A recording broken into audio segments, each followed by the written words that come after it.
Testing, testing. Hi. Good morning, everyone. Welcome to our sessions, which is Credentials That Count, equipping you for future possibilities. My name is Bobby, and it's a pleasure to be your moderator today.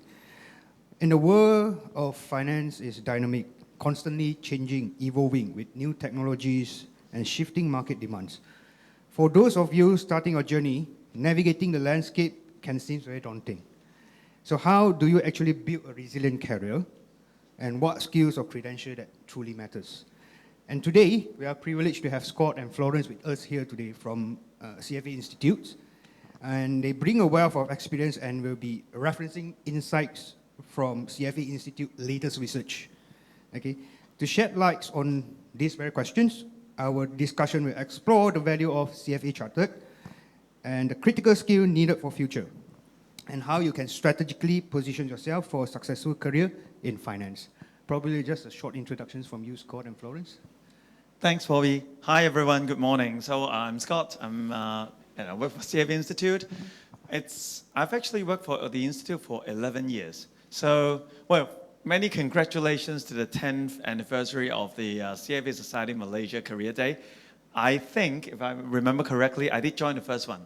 It's in a loft hotel. So it's great to be back again. And welcome, everyone. So I'll be sharing a lot of the CFA Institute research and insights with you. Hopefully, it will resonate with you, and you can, we all can learn from each other a lot. Thank you. So good morning, everyone. I'm Florence. So I work with Scott, but 1 year less. I work for CFA Institute, just past my 10 years anniversary, same as the Career Summit. I think it's very good to see all of you today in this early morning. So you already have a very good first step coming here, wake up in the morning. So to maximize why you wake up so early, like Jin Yung said, ask a lot of questions, make a lot of friends, and if anything you want to explore more, there's a lot of booth the next door. So I'm looking forward to speak to you. All right, let's start the sessions. These sessions will focus on 4 pillars, mainly on why, what, where, and how. All right. So let's start with the foundational questions. In this world where we have numerous qualifications, right? And why does CFA Chartered actually stand out? Which some actually refer it to as a golden standard. And could you elaborate more on what makes it so prestigious? Maybe to Florence here. Yeah. So before I started, thanks to the question, Bobby, I gave a gift for all of you. This is the students' resource pack that we offer to students, which include a lot of resources that you can get access to by scanning this QR code. So I'll give you a few seconds. I should have done that before, but sorry. Okay. There's a lot of code to scan. Remember the code hunter. Okay, so we always said that the CFA designation is a gold standard because the curriculum itself offers a very wide and in-depth technical knowledge to help yourself enter the career, but not only enter the industry, but excel in your career. We currently have over 200,000 members around the world in 160 markets. So you can see this global designation is really having a very extensive reach. In universities, many of you university students, we have over 800 universities globally that recognize this curriculum and embed it in their degree program.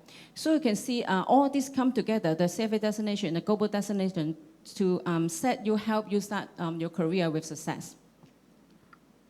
I just want to chime in, but not to explain further, but just to interact with you guys a bit. So can I have a raise of hand for those of you who have heard about CFA program? Put your hand up. Okay. Then who's doing level 1? Level 1 exam? Okay, some hands. Level 2? Level 3? I know. Well, I recognize at least one hand will be raised soon. Who has completed level 3 exam? Oh, congrats. Cool. All right. Now, the global recognition is definitely a very powerful point. So beyond prestige, what are the tangible benefits for a graduate holding this chartered? Document mentions a global passport, but what does it mean in practical terms? Probably like, those who actually completed level 3 as well wanted to know on this part as well. Yeah, Florence. Yeah. So the global passport, we always emphasize the global mobility of this destination.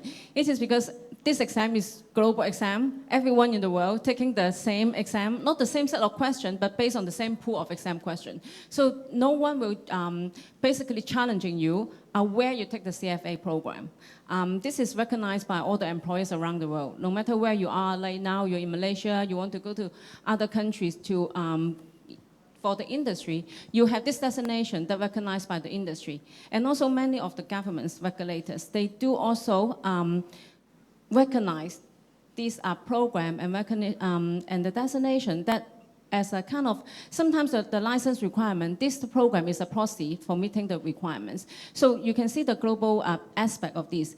And as I mentioned, we have 200,000 industry professionals around the world. So when you move to another country, you can always join a local society. Of course, here we got Malaysia Society to help this event for you today, to support our local members, local candidates. If you move to another country with your CFA designation, you can always sign up for a CFA society to get access to this group of investment professionals, which is really very important for you to navigate your career journey. And with a survey, I think Scott will talk about a little bit more about survey later, but then with a survey in 2020, actually, almost 60% of our candidates actually do this program to try to differentiate themselves in this competitive industry. Yeah, nice sharing over there. Probably I could share my experience a bit with you guys. How that CFA credential actually opened the door for me myself, personally, my personal experience. My journey into finance world wasn't traditional. I was a technical engineer. So I started off as an engineer, and it's tough for me to get into the finance world. So what I did was I ventured into MBA, majoring in finance, but still, it doesn't truly stand me up to get a job, to land a job in the finance industry. So the next step, what I did was I actually take up CFA level 1. So the moment when I got my level 1 pass, the door opened for me and got my first job in the finance industry. That's how I started my career in finance industry, yeah. Yep, I just want to chime in with 3 nouns. I think when you're taking CFA program, is to build up your capability, right? And then employability, and later on is the community. 3 words. Yeah. Which is very important as well. Now, let's move on and to focus on the what part, where in 2025, Graduate Outlook Survey highlights some very interesting trends.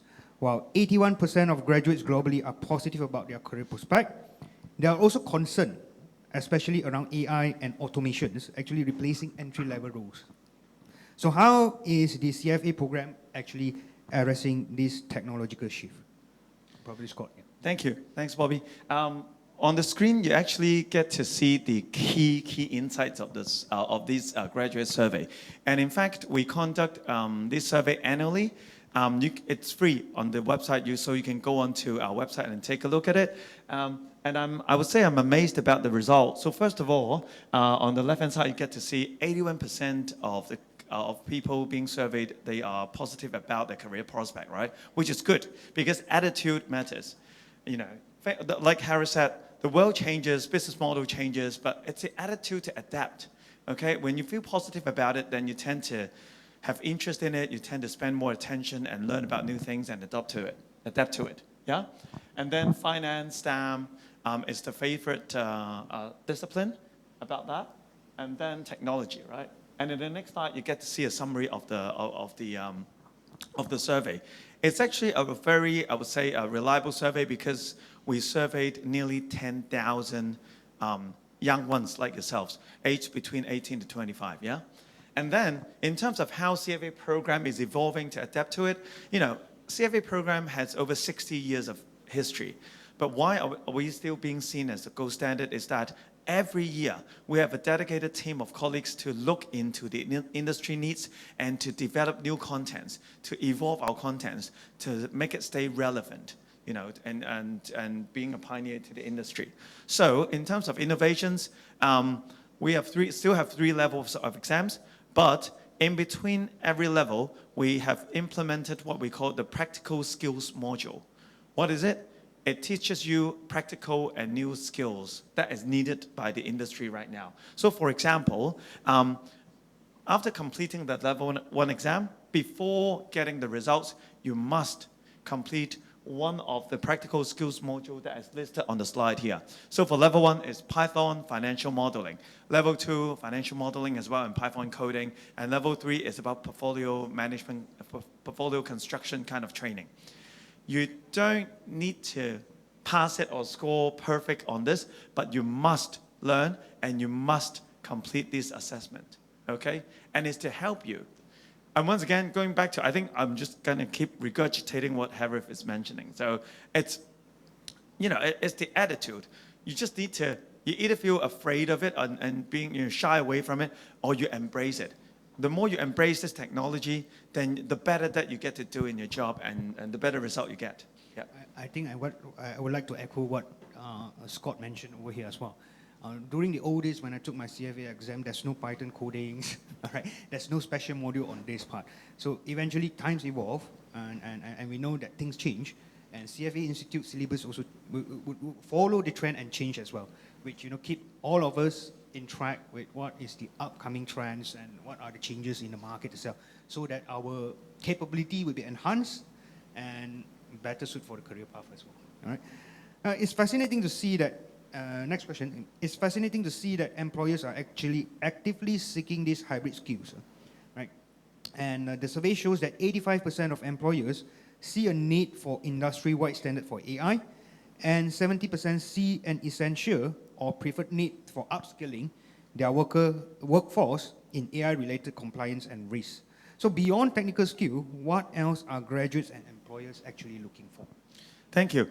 Thanks, Bobby. So first of all, let's stay in the AI technical skills. AI is very broad. So what does it really mean, right? It's just like sustainability. It means different things to different people. So depending on what you need and your interest and the job that you're seeking, so you need to equip it with the relevant AI of it. But again, the keywords is to keep learning. And then I would say one of the research in the past, we talked about T-shaped skills people, and I would say, we've surveyed a lot of employers, right? I would say the foundation, finance, and knowledge is still very, very essential. Whatever industry that you're stepping into, it's finance, it's raising funds, getting listed, corporate financing and investments and all that, right? So the core skills is needed. And then as ESG skills, sustainability skills, obviously is very important nowadays. And then risk management, compliance, ethics. Ethics is very important, and that's why the training actually cut across all 3 levels of our curriculum. Yeah. That made us stand out as a chartered holder as well, ethics, right? Just to reinforce the T-shapes method that CFA Institute actually research on is a very great insight from that. You guys can go and have a look at that as well. Let's move on to the next questions. We have discussed the why and what. Now let's talk about the where. For our audience here in Malaysia, where can a CFA Chartered actually take them? And the presentation lists some prominent employees over here. Yeah, probably Florence, you can take on this. Yeah. So you can see from these slides the top employers of the CFA charter holders in Malaysia. So I don't think you'll be stranger to these names, or the National Bank, CIMB, Maybank, Kasana, they all are active employers of CFA charter holder. So you can see with this designation, that open your door to at least a chance to get into this organization that support the CFA charter holder in the industry. Yep, just to chime in, sorry. A lot of them are actually next door. Yeah. So during breaks, lunch, go there, visit the booths, talk to the employers, and then a lot of the potential employers or mentors, senior leaders are just embedded, submerged into this hall or outside. So please, like Jin Yong said, go and network. Maybe you'll find your employer. Yeah. Remember the 10 new conversations that you're going to start with? There's a lot of chartered holder mingle around here. Probably they are hidden, right? Yeah. So it's your role to find out who is that and then to talk to them as well. All right? And this is a very powerful list, and like what Scott mentioned earlier, Some of them are just over there. You guys can go over there and have a look. So what about the specific role then? The members map shows a vast ecosystem from the buy side to the sell side. And what are some of the most common roles for chartered holders? Yep. I think, well, you can take a look at this chart, but you can imagine, in a community, a global community of 200,000 CFA charter holders, the roles must be all over the place. But you see the biggest circle, I would say on the buy side, investment managers, portfolio managers, and then the investment analyst. On the sell side, research analyst, a lot of service providers, advisory roles. These are, like you can see in a nutshell where our charter holders are working in terms of job functions. Yeah. Okay, great. So let's move on to the next part. It is incredibly insightful over here. So for the final part of our discussions, let's get more practical on this part. For students here today, what are their first steps and the eligibility requirement? What are their first steps? And what I understand is that the eligibility requirements have been expanded recently, right? So probably Florence, you can share with us. Yeah. How many of you here are students? I think all. All of you are students, huh? Yeah, so we have expanded eligibility. I'm sure you heard about that. Maybe now, even you're 23 months away from your graduation, you can start the CFA program journey. So imagine if you are in the university, I know you have a lot of obligation to finish your degree program, but you can always think about start your planning to take the CFA exam, even level 1. It helps you really stand out from your competitors, like to get internship or even to start your career. I always give this example to students. If you submit a CV to the HR, with all the names, I don't know who are you. Well, how to help you stand out is how you package yourself to fulfill yourself with some designation or some, for example, level 1, that help you stand out from other CV, show your potential employers how committed you are to entering the industry. So that's why you can actually think about starting earlier. Now the CFA program actually offer 4 times a year for level 1. So you can better plan with your schedule to fulfill your academic degree, always the first priority, and then to also finish a level 1 at least before you graduate. I just want add a bit of AI elements in it. So we've been talking to a lot of the HRs, and before we really get the resumes and we screen them using our eyes, right? Right now, they just like search engine optimization, right? HR also use tools to screen the keywords of 100 or 200 CVs when they're recruiting. If there's CFA, level 1, or other certifications as well, being included in your CV, then it will be spotted by the search engine, and you may be filtered more easily. Yeah, that's true. I think the ease to start the journey compared to those days is much more easier now. Those days when I taken my level 1, right, I need to wait 1 year, 1 full year, if I were to fail. All right, so that means if I fail level 1, I have to wait for the next year to try again. But for now, we have 4 openings. All right, 4 openings. So you can select which opening you guys wanted.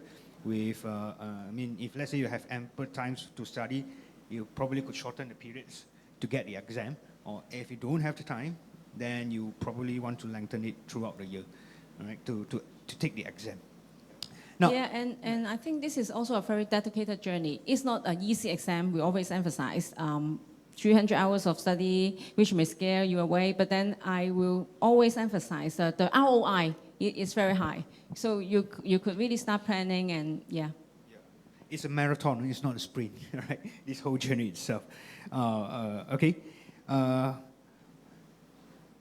So what will be your final piece of advice for our aspiring financial professional in the audience today, from Scott and also Florence, probably? Yeah. Thank you. Again, I'm just going to probably regurgitate some of what Harry has said.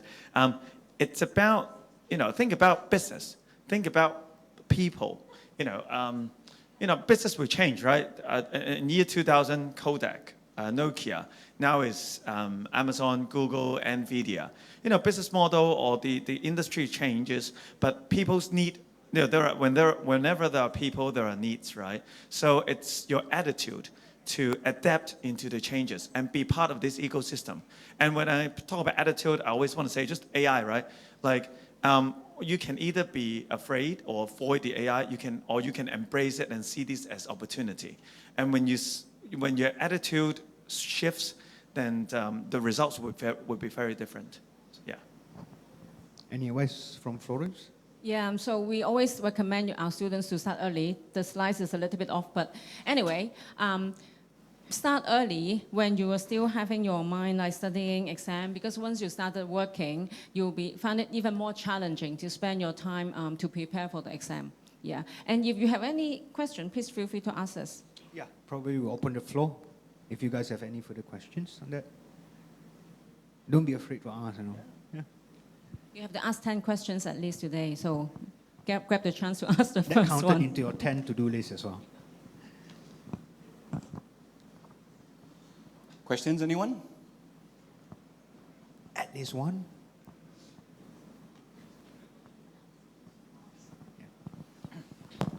Good morning. I would like to ask whether 300 hours is for level 1 or throughout the journey? So the 300 hours is according to our survey to our candidates, the average time they spend to prepare for the exam for each level. But of course, if you are in a finance program, you have already some basic knowledge about finance, especially for level 1.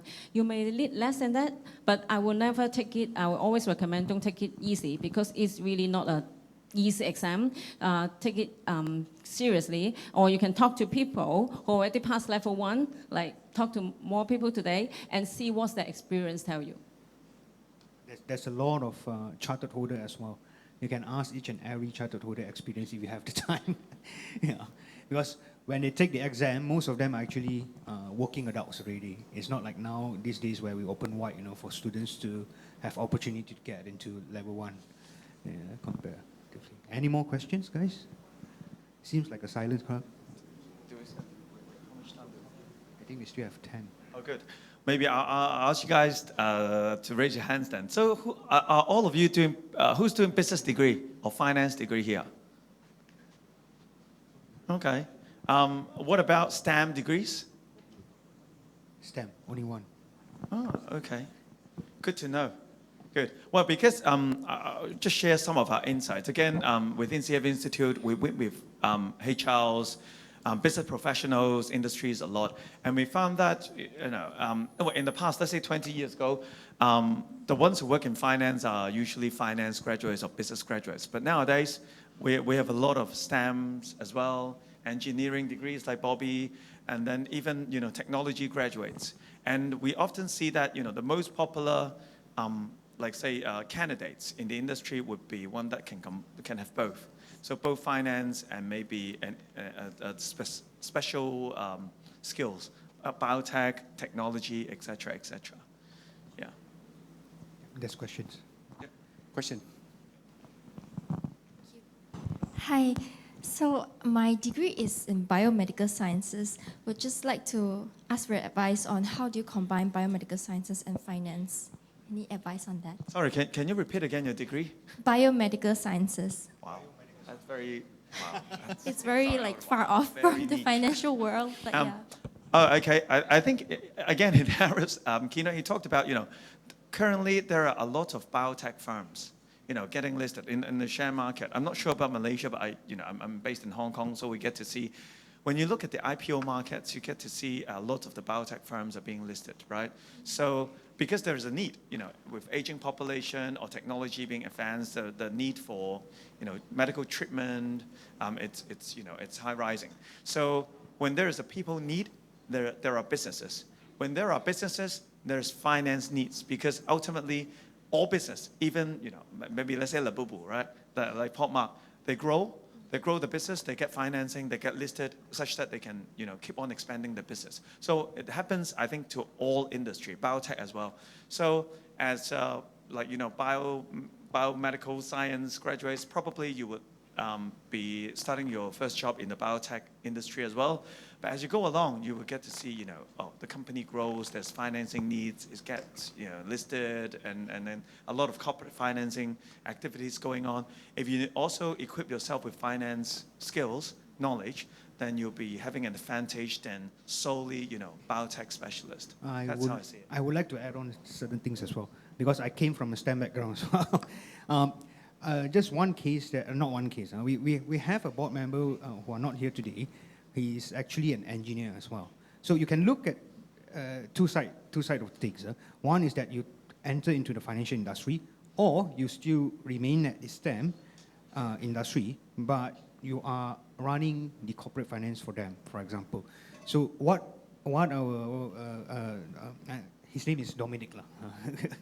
So what Dom actually did was he was in the engineering firm, but he was running the corporate finance role.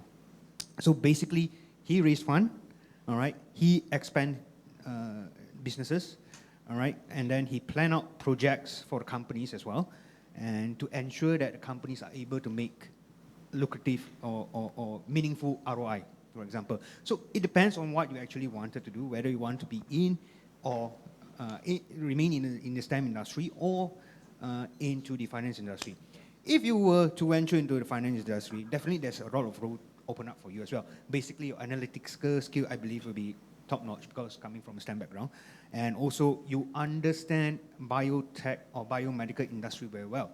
So for a researcher, you are not going to be a researcher that cover all industry at once. So probably your focus will be focusing on biomedical. So probably you can do research on biomedical fields, analyze companies in that industry as well, those kind of things. So it depends what you like as well, end of the day. Right. Hopefully this answers. So just a follow-up question, because Yeah. you mentioned about MBA as well. So a usual path for science to switch from the sciences to business is usually CFA or MBA. In this case, would you recommend MBA after CFA? Let's say? No. No. This is just for my own pleasure. So if you were to join or understand finance more, the better one would be definitely CFA. Yeah. I'll just chime in. I would say, there are thousands, 10,000 MBAs in the world. There's only one CFA in the world, and it's globally consistent training. But take a step back. I think either one is good, as long as you continue to upskill yourself. Yeah, because the world is changing, right? You just need to keep on upskilling. Even for myself and Florence, we've just completed our CFA Institute, our private market certificate. Yeah, so just keep learning. Yeah, and we receive this kind of question a lot of times, and they are not exclusive, but it's always a matter of sequence. In my personal comment experience, I think the MBA will be, you'll learn more, you'll get more benefit from that after you work for a few years or several years, and you have the experience working in a company, and then maybe you want more skills in leadership, organization, management, then you take the MBA program. You'll benefit more from all the learning and the network and the case study which you get exposed to in an MBA program. Right. Okay, thank you so much. Next questions? Yeah. There are two. Which one? I split myself to half? You do need some warm up.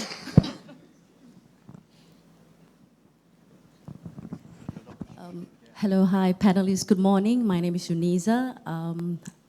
I'm glad to see all students here, but I'm not students. Basically, I have 7 years experience working with the banks, but that one is 10 years ago. So I see CFA is something which is interesting, so I think I want to pursue. How do I go about it? Because before this, after I left the bank, I joined biogas power generation, and now I just come back to this financial world, which is under private equity. So how do I go about it? Thank you. To clarify your questions, you are trying to ask how do you get into a CFA exams or? Yeah, how do I can take this CFA exam? Yeah. Thank you for the question. So there's no no requirement for the CFA exam as long as you have a bachelor degree or 23 months away from graduation or you have working experience. I can't remember exactly how many hours, but then there's no prerequisite for the CFA exam per se. So as we see, a lot of STEM students, they're taking the CFA program because once you enroll in the exam, you get access to all the learning material you need to study. All the questions are all in the curriculum. We provide with all the resources you need on the learning ecosystem, with the exam curriculum, with the practice question, mock exam. So that's all you need to prepare the exam. And anyone who are interested in the industry can take the exam. Yeah. I would like to say a few things. So I think first of all, you might be in an advantage as compared to students because you have work experience. So you might find it resonating when you read the curriculum. First of all, I would say a few things. I would go onto the CFA Institute website to take a look at syllabus and see if it's right for you. And then, today, go next door, talk to the prep providers, and just get more understanding from them on how you can prepare yourself. The prep providers may be able to help you. Thirdly, take a look at the local government support to see whether there's any government policies and schemes that can help you. Just out of curiosity, I have MBA plus I have seat for IFP under IBIFMM. But the thing is, I need to receipt for that IFP paper. I just passed for another paper. So is there any advantage for that also? Or I need to sit for all of these CFA requirements? Probably I can take on this. There's no advantage on that. You probably need to sit from level 1.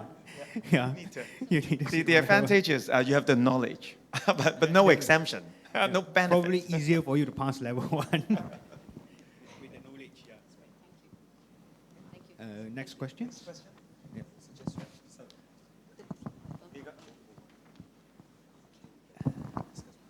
Hi, good morning. I'm an ACCA student. My question is, what's the difference between ACCA and CFA? I know there's a difference, but how radical is it? And my second question is, as an ACCA student, and after I graduate, how much of my knowledge base from ACCA would help me in my CFA journey? Okay. ACCA mainly are on the accounting, all right? So you learn a lot about financial statement, ACCAs, right? But when you look into CFA, we do need to understand financial statements because that's part and parcel of your fundamentals to analyze a company, all right? Whether it's profitable or not profitable.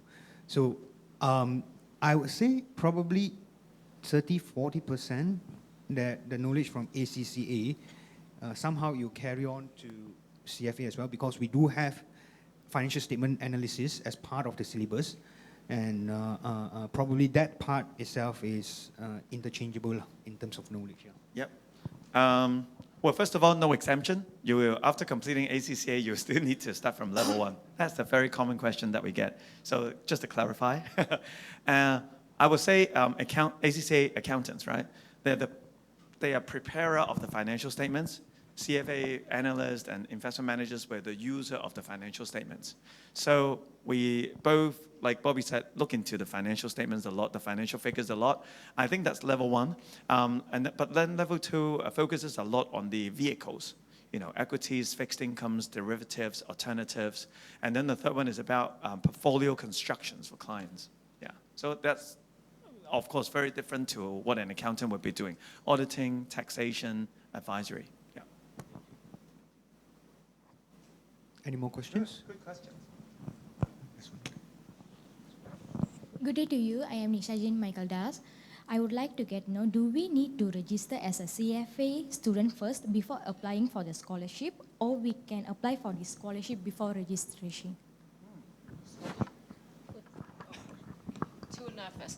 Okay, so regarding scholarship, we offer different kind of scholarships. Like we don't have this here, but go to our website to look for the scholarship page. But to answer your question, for example, if you want a student scholarship, you have to study in affiliated universities, which in Malaysia we have around 20 universities already is part of the program that you can check with your school website who you should talk to regarding the student scholarship. They're exclusive to those affiliated universities. Second, we do have access scholarship, which is offered by the society, like CFA Society Malaysia. Go to the website, you can find out more how you can register for that. Yeah. Or you go to the booth. Yeah, go to the booth next. All right, next question. Yeah. Oh, young chap.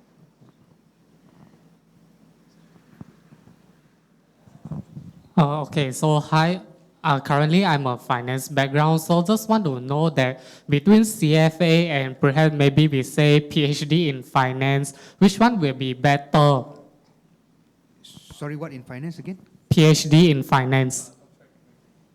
Oh, okay, PhD in finance. Yeah, it's higher level than MBA, obviously. But okay, let me put this straight. When we go through CFA syllabus or we're going through CFA journey itself, we go wide, all right, and we try to understand every single thing, what is happening in the world of finance. And when we want to deep dive, we can deep dive ourselves. But as a PhD, if you want to venture into PhD, basically you'll be deep diving into a certain topic that you wanted to find out more about it. So that's the main difference of it. Either you want to go wide and deep, or you want to go just purely deep into it. Yes. Yeah, I would just say, again, just like MBA, there are many doctorate degrees, many universities in the world, but there's only one CFA. It's globally consistent, globally recognized. I would say the other advice is, it's not mutually exclusive, like Florence said. You can do both, but do think about also real working experience. I think it's important to, at some point, equip work experience while you keep on upskilling yourself. You can't just, keep on just studying without work experience. Then it's hard to land on the first job. Yeah. Hope that clarifies. Any questions? Any more? Yep. Thank you. Hello, good morning. I'd like to know for CFA, how do you actually study? Like, do you just study using the textbook, or is there tuition that you can join? So for the CFA program, everything is online now, with technology. In the past, we do paper-based exam, but now we do online exam. So once you register, you get access to a page which called the learning ecosystem, which have all the curriculum, mock exam, practice question, a very adaptive learning path to help you prepare for the exam. So we always recommend you to utilize the system. We do have games, flashcard, which really help you to learn.